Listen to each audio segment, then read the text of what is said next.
Hello बच्चों, welcome back. मैं हूं ऋचिक और आज हम पढ़ने जा रहे हैं मैट्रिसेस में एलिमेंट्री रो ऑपरेशंस। अब एलिमेंट्री रो ऑपरेशंस बहुत ही क्रूशियल टॉपिक है मैट्रिसेस का, जिसके थ्रू हम इन्वर्सेस को और मैट्रिक्स के अराउंड बहुत सारे थ्योरी को थोड़ी आसानी से समझ सकते हैं। तो मेक श्योर कि आप ध्यान दें और इस चीज़ को अच्छे से समझ लें, थोड़े डेप्थ में समझ लें। मैं भी कोशिश करूंगा इस पूरे वीडियो थोड़ा स्लो रहने का। So before we start, make sure आपने हमारे इंस्टाग्राम और टेलीग्राम चैनल को ज्वाइन कर रखा है। इससे हमारे बनाए हुए सारे class notes, mind maps, DPPs वगैरह आप तक समय पर पहुंचते रहेंगे। और उसके अलावा भी हमारे वेबसाइट www.anandmani.com पर आप जाकर सारे मटेरियल को फ्री में रजिस्टर करके एक्सेस कर सकते हैं। तो मेक श्योर आप लोग उसका फायदा उठा रहे हैं। तो let's see, elementary row operation शुरू करने के पहले मैं एक छोटा सा एग्जांपल लेना चाहता हूं, जो आपने छोटे क्लासेस में भी किया होगा, 9th 10th में ऐसे बहुत सवाल किए होंगे कि मेरे पास एक पेयर ऑफ लीनियर इक्वेशंस है दो वेरिएबल्स में और हमें सॉल्व करना है इसे। तो क्या करते हैं हम? One of the ways of solving this is कि हम पहले पहला इक्वेशन को 3 से मल्टीप्लाई कर देते हैं और उसके बाद क्या करते हैं कि इसे सेकेंड इक्वेशन को फर्स्ट से सब्ट्रैक्ट कर लिया। So let's do this. Equation one, example one नहीं, सॉरी, इक्वेशन वन इंटू 3 किया तो हमें आते हैं 3x plus 6y is equal to 9 और 3x plus 4y is equal to 7 को हमने इससे सब्ट्रैक्ट कर लिया तो हमारे पास आता है क्या? 2y is equal to 2। सो इससे मुझे मिलता है y इज इक्वल टू 1 और y अगर 1 है तो y की वैल्यू यहाँ पर हम डालते हैं, सॉरी, y की वैल्यू हम यहाँ पर डालते हैं 1, तो x plus 2 into 1 which is x plus 2, ये आता है 3। सो हमें मिलता है x is also equal to 1।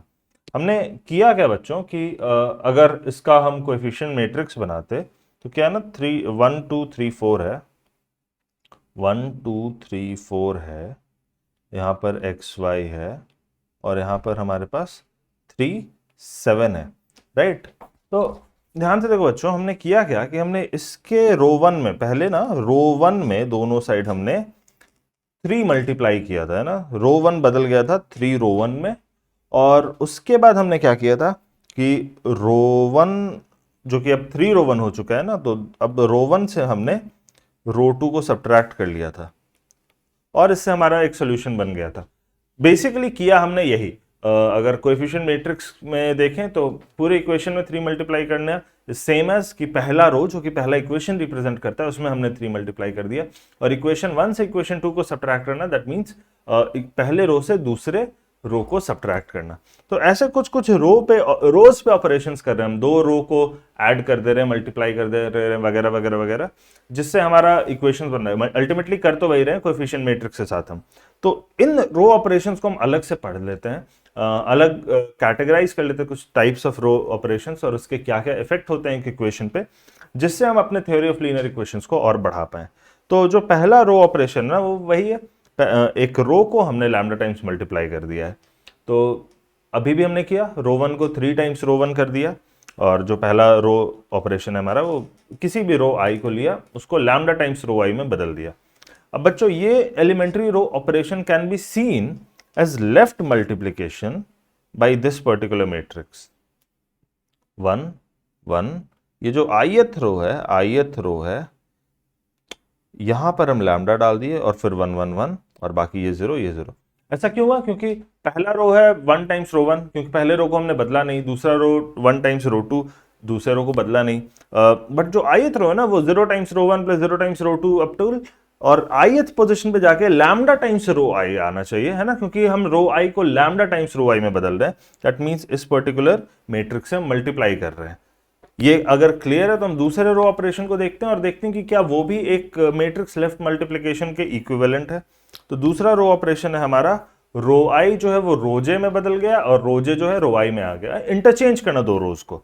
For example अगर हम 1 2 3 4 एक 2 क्रॉस 2 मैट्रिक्स लेते हैं और इसमें हम रो वन और रो टू को इंटरचेंज कर देते हैं, तो जो मैट्रिक्स हमारे पास मिलता है वो मिलता है 3 4 1 2।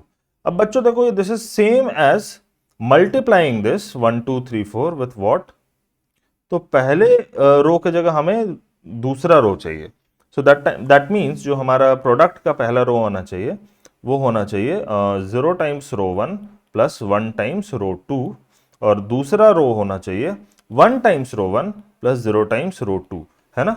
तभी ना पहले रो में रो 2 आ जाएगा और दूसरे रो में रो 1 आ जाएगा।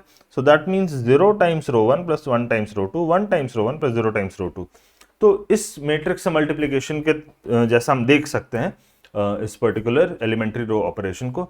इनफैक्ट कभी भी जब रो आई और रो जे को हम इंटरचेंज करते हैं तो it's same as left multiplication with a matrix, जहां पे बाकी तो आइडेंटिटी है हर चीज, बस ith रो में जो है ना jth कॉलम पर 1 है इंस्टेड ऑफ ith कॉलम पे ही 1 होना, और ये 0 है, यहाँ पे 1 है, और jth रो में ith कॉलम पर 1 है और यहाँ पर 0 है ना। आप समझ रहे हो मैं क्या कह रहा हूं? जो आइडेंटिटी मैट्रिक्स होती है उसके ith रो और jth रो को अगर हम इंटरचेंज कर दे तो जो मैट्रिक्स मिलेगी उससे लेफ्ट मल्टीप्लिकेशन से हम क्या कर सकते हैं कि किसी भी मैट्रिक्स के ith रो और jth रो को इंटरचेंज कर सकते हैं। आपको थोड़े कैलकुलेशंस करके देखने होंगे, थोड़े एग्जांपल्स लेके देखने होंगे जब, ताकि आपका ये चीज और क्लियर हो पाए। But for now we understand that ये एलिमेंट्री रो ऑपरेशन अगर हम आइडेंटिटी मैट्रिक्स पे कर दें तो जो मैट्रिक्स मिलती है उसी मैट्रिक्स से लेफ्ट मल्टीप्लिकेशन से ये रो ऑपरेशन ऑटोमेटिकली हो जाता है किसी भी स्क्वायर मैट्रिक्स पे। और उसी तरह हमारा तीसरा एलिमेंट्री रो ऑपरेशन है, रो आई में कुछ लैम्डा टाइम्स रो जे ऐड कर दिया। मतलब क्या किया, अब देखोगे फॉर एग्जाम्पल अगर हमने 1 2 3 4 5 6 7 8 9 एक मैट्रिक्स लिया और इसके रो 2 में हमने रो 2 माइनस रो 1 कर दिया, या प्लस माइनस 1 टाइम्स रो 1 ऐसा लिख सकते हैं। क्यों? क्योंकि लैम्डा की वैल्यू हम नेगेटिव भी रख सकते हैं, प्लस माइनस 1 टाइम्स रो 1। तो ये क्या हो जाएगा, रो 1 इंटरचेंज, सॉरी रो 1 जैसा था वैसा ही रह गया, रो 1 में कोई चेंज नहीं आई।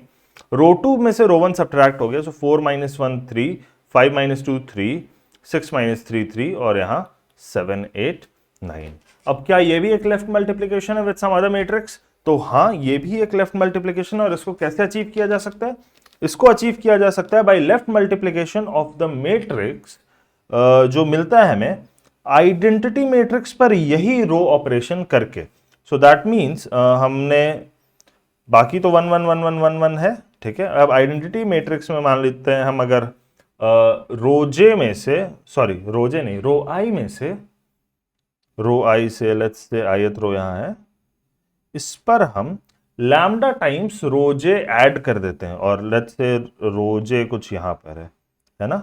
तो यहां से ith रो में हमने लैम्डा टाइम्स रोजे ऐड किया, तो ये जो 1 था ना यहां पे लैम्डा बनकर आ गया, और बाकी पूरा आइडेंटिटी मैट्रिक्स और कुछ भी नहीं बदला। क्लियर है बच्चों? तो जब ऐसा हम आइडेंटिटी मैट्रिक्स पे करते हैं तो जो मैट्रिक्स हमें मिलता है उससे लेफ्ट मल्टीप्लिकेशन से हम इसी रो ऑपरेशन को कर सकते हैं। तो अगर आपको ये सारी चीजें समझ में आई तो हमें लाइक करके बताएं कि हम और ऐसे वीडियोस आपके लिए बनाते रहें। अपने दोस्तों के साथ शेयर करें, ये बहुत बहुत इंपॉर्टेंट चीज है। जरूर कुछ एग्जाम्पल्स करके देखो, अपने दोस्तों के साथ कुछ एग्जाम्पल्स को डिस्कस करके देखो, तो तभी ज्यादा क्लियर होगा। Unless you do it yourself, मैं कितना भी लाख बता लूं, ये चीज दिमाग में नहीं जाती जब तक खुद से इन मल्टीप्लिकेशंस को बहुत बार हम करके नहीं देखते। और हमें सब्सक्राइब जरूर कर लें, क्योंकि ऐसे बहुत वीडियोस हम आपके लिए बनाने वाले हैं जिनमें कुछ अलग अलग तरह के कॉन्सेप्ट्स डिस्कस होने वाले हैं। जो आपको समझ में आ जाए तो आपका बहुत फायदा होगा। सो आज के लिए इतना ही, थैंक यू।